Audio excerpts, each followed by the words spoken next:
कहीं मैंने सुना था कि आत्मा होती है और वो अपने आसपास मौजूद हो सकती है। दोस्तों, ये बात लगभग 15 साल पुरानी है। हम विट्ठलपुर गांव में रहने के लिए आए थे। ऐसे में यहाँ एक किराए के मकान में रहने वाले थे। पिताजी की नौकरी के लिए हमें हमेशा नई नई जगहों पर जाकर रहने का मौका मिला। पिताजी शिक्षा विभाग में काम करते थे। नए गांव, नए नए लोगों को मिलने का मौका मिलता। गांव के बीच में और गांव के आजू बाजू सारे खेत थे।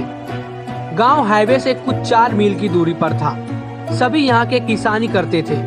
यहाँ एक स्कूल था जिसमें मैंने दाखिला लिया। ये स्कूल गांव से बाहर था, खेतों के बीच में ही था। हम जब से इस गांव में आए थे तब से भूतों के बारे में कई तरीके की बात हमने सुन रखी थी, पर कभी देखा नहीं था, इसलिए हम भी इसको मजाक में सुन लेते। अब ठंड का मौसम आ गया था। छोटा गांव होने से लोग जल्दी खा के सो जाते थे।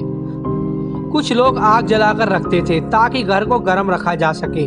वैसे उस वक्त स्मार्टफोन नहीं थे और ना ही इंटरनेट था। लोगों के आसपास टीवी के अलावा कोई दूसरा साधन नहीं था मनोरंजन का।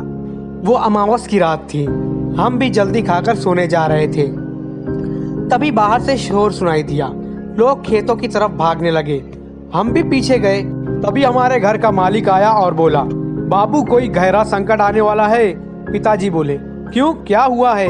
घर के मालिक ने फौरन बोला, बाबूजी, तुम पढ़े लिखे हो, तुम नहीं समझ पाओगे, विश्वास नहीं होगा तुम्हें। तभी वहाँ किसान राम आया। किसान राम घर मालिक के खेतों में काम करता था। आके बोलने लगा, पुजारी जी ने सपने में कुछ देखा है और सारे गांव के चक्कर लगा रहे हैं। सारे गांव को मंत्रों से बांध दिया है उसने। मेरी तो नींद उड़ गई थी। क्या ऐसा भी कुछ होता है?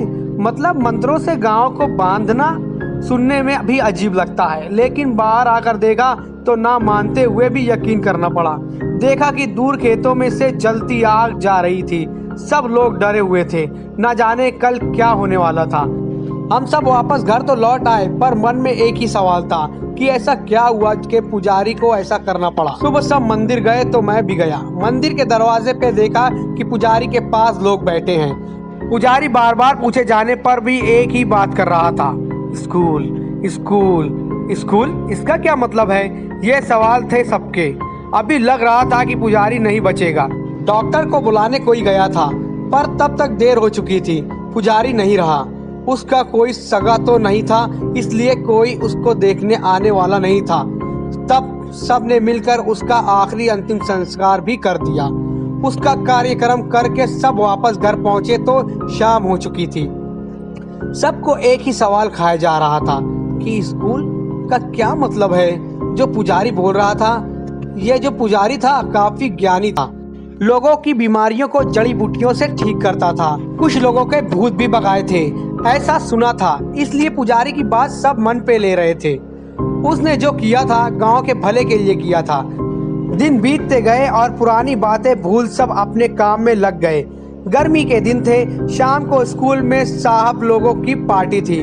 मेरे पिताजी भी जाने वाले थे। मैं उनके साथ गया था, ड्राइवर बन के।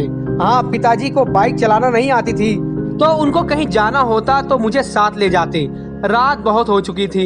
हम सब खाना खा के वहाँ से निकले। चलते चलते किसी ने पुजारी की बात छेड़ दी। सब ने उसको हंस के टालते हुए और खाने की तारीफ करते हुए अपने घरों की ओर चल दिए। सुबह जल्दी उठना था स्कूल के लिए, सो मैं भी जल्दी सो गया। सुबह उठते ही और ज्यादा शोर शराबा था।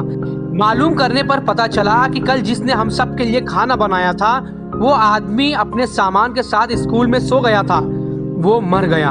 हमको लगा कि स्कूल में होगा, पर उसकी लाश उसके घर के छत पे मिली। वो वहाँ कैसे पहुँचा था पता नहीं। पुलिस आई। खोजबीन करने के बाद सब चले गए।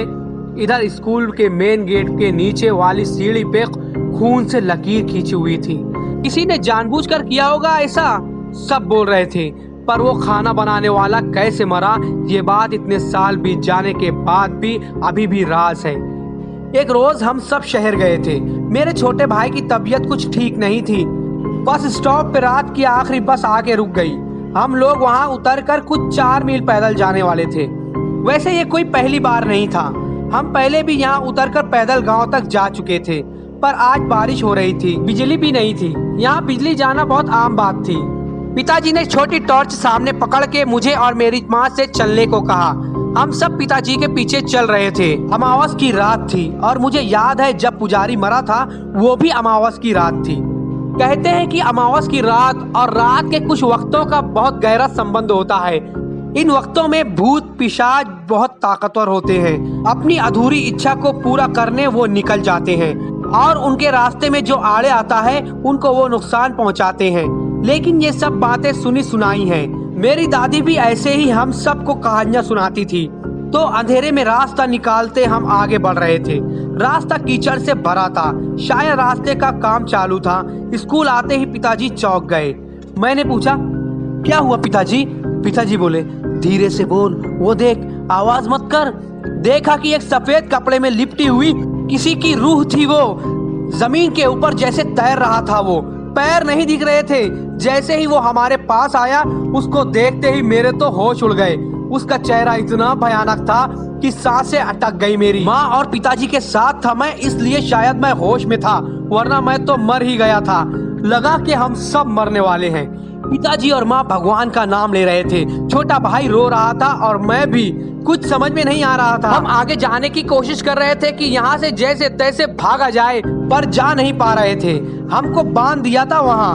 हम सब चीख रहे थे पर उस अंधेरे में हमारी सुनने वाला कोई नहीं था। आगे जैसे मौत दिख रही थी। थोड़ी देर में हमारी चीखें भी निकलना बंद हो गई। अचानक सब शांत हो गया था और बिजली आ गई। रास्ते की बत्तियां जल चुकी थी। हम सब की जान में जान आई। शायद भगवान ने हमारी सुन ली थी। वैसे ही वो आत्मा स्कूल की तरफ चली गई। हमने भगवान का शुक्रिया अदा किया और गांव की तरफ चल दिए। गांव पहुंचते ही सारी हकीकत घर मालिक को बताई। लोग भी जमा हुए थे। शायद हमारी मौत नहीं आई थी, इसलिए हम सब बच गए थे। भूतों के बारे में कोई बताए तो सब उन पे हंसते हैं, कोई यकीन नहीं करता। वैसा ही हाल आज हमारा था। हम सबको सब कुछ सही बता रहे थे, लेकिन कोई हम पर हंस रहा था और कई लोग हमको डरपोक कह के मन ही मन में मुस्कुरा रहे थे। लेकिन जो हमारे साथ हुआ था ये हम ही जानते थे। अगले ही साल मेरे पिताजी का पास के शहर में तबादला हुआ। हम सब ने सामान बांधना चालू कर दिया। मेरे सारे पुराने दोस्त मुझे अलविदा कहने आए थे। रोते हुए मैंने सबको अलविदा कहा और सामान से भरी गाड़ी वहाँ से निकाल ली।